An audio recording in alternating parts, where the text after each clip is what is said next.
Salut à toutes et à tous. Vous êtes sur la chaîne Ria Cognition, toujours dans l'acte de connaître. Ok.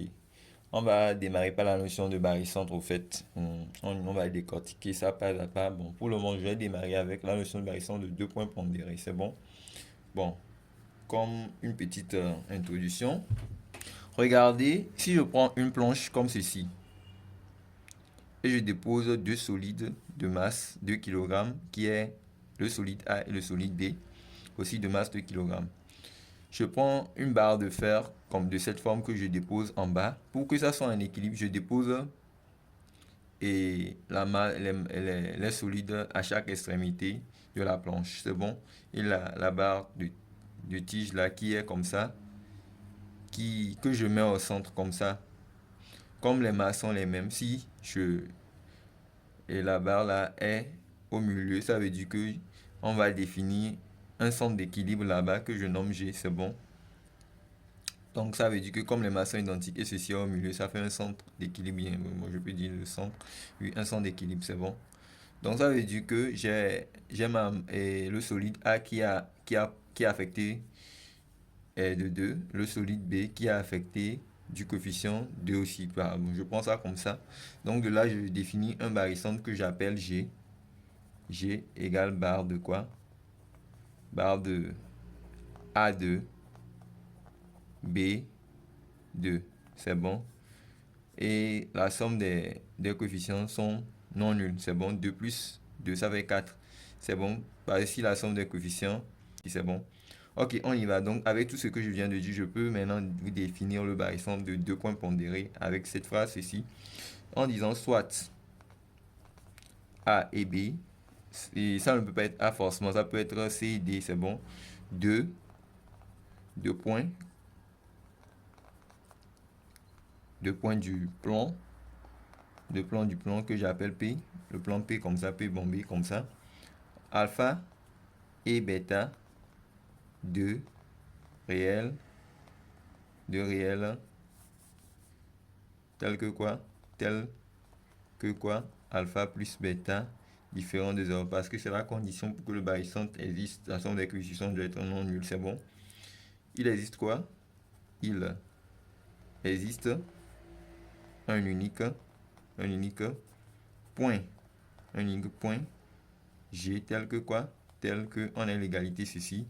Tel que l'égalité là, ça veut alpha GA plus bêta GB égale vecteur nul. C'est bon. Là, c'est ça qui permet de définir un barycentre. C'est la première propriété. On dit alors que quoi? On dit alors que G égale à barre de quoi? Barre de A affecté du coefficient alpha, point virgule ici B, affecté du coefficient bêta comme ceci. Et je ferme avec la condition normale alpha plus bêta différent de 0. Ou on peut écrire encore que G, une façon de noter le barycentre encore barre. On fait un truc comme ça. Et on met ici. Ici quoi? A, son coefficient ici. B ici, son coefficient bêta ici. C'est bon. C'est clair. Et toujours avec la condition alpha.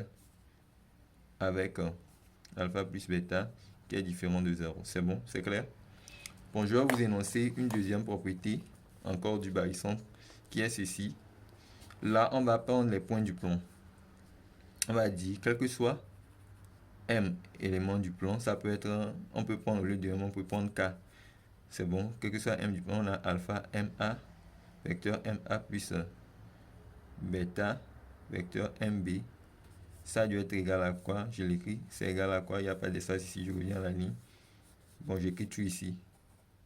Si j'écris tout à la ligne, quel que soit M du plan, on a alpha MA plus bêta MB.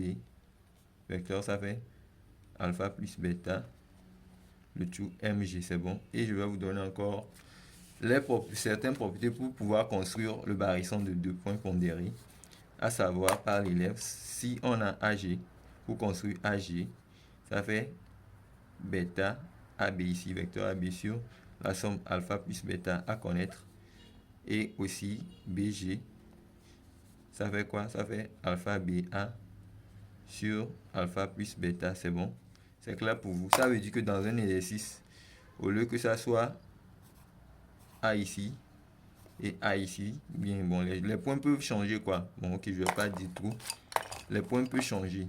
Si on avait dit, par exemple, K et B, K et D, deux points du plan aussi, on va définir ça, on peut définir ça. Issu de c'est un jeu que vous faites, ok. Donc, et de ce que j'ai défini en premier, ici j'appelle ça relation 1. Bon, quand on a la relation 1, qu'est-ce qu'on peut dire? 1, ça nous indique la notion de milieu. Si G est égal à la barre comme ça, les coefficients sont identiques. Ça veut dire que 1 autorise que 1, ça implique que G est milieu. Milieu de quoi? Du segment AB. Car on a vu que quoi? Car, premièrement, alpha égale à bêta égale à 2. Si la somme des coefficients, et si chaque coefficient, les coefficients sont identiques, ça veut dire qu'on a la notion d'isobarycentre. C'est bon. Car ceci, on dit donc que quoi? Que G est un isobarycentre. C'est clair pour tout le monde. G est un isobarycentre. On va dire des points pondérés. Pondérés quoi? Des points pondérés A affecté du coefficient 2 et quoi? Et B affecté du coefficient, et B affecté du coefficient aussi 2. C'est bon, c'est clair? Et qu'est-ce que je peux vous dire encore une autre chose? Et là, on va vérifier ça. Si alpha fois bêta, les coefficients, si alpha fois bêta est inférieur à 0, alors G est à l'extérieur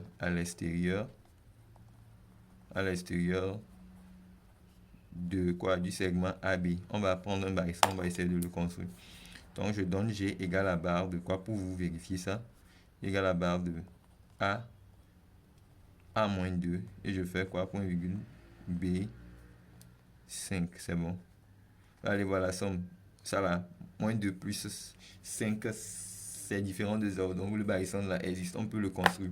Donc, on va prendre la relation là pour le construire. On peut choisir cette relation pour construire cette relation. Donc, on remplace juste. On dit que le vecteur AG va me donner quoi? Le vecteur AG, ça fait, et ça fera le bêta ici, qui est 5 sur quoi? Moins 2 plus 5, c'est bon. Et maintenant, AB, on écrit AB ici, c'est clair.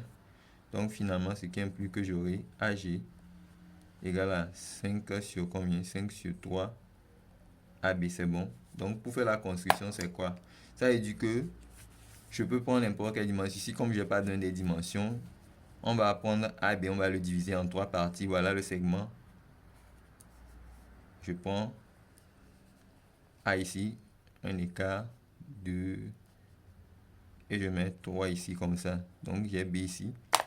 Je divise AB en 3 parties. Ça fait 1, 2, 3, vous avez vu non? 1, 2, 3, c'est bon. Et maintenant, je vais prendre 5 parties à partir du pivot qui est A. Vous avez vu le pivot qui est A. Donc je prends 5 parties à partir de A. C'est facile. La façon dont je l'explique, est-ce que vous comprenez? 5 parties à partir de A. Donc on y va. Ça fait 1, 2, 3, 4 et ici 5. Je vais voir 1, 2, 3, 4, 5 parties à partir de A. Donc G est ici, G est à l'extérieur vraiment. Donc vous avez vu, c'est facile. Donc à la prochaine pour une autre notion. Ok, sur le barycentre.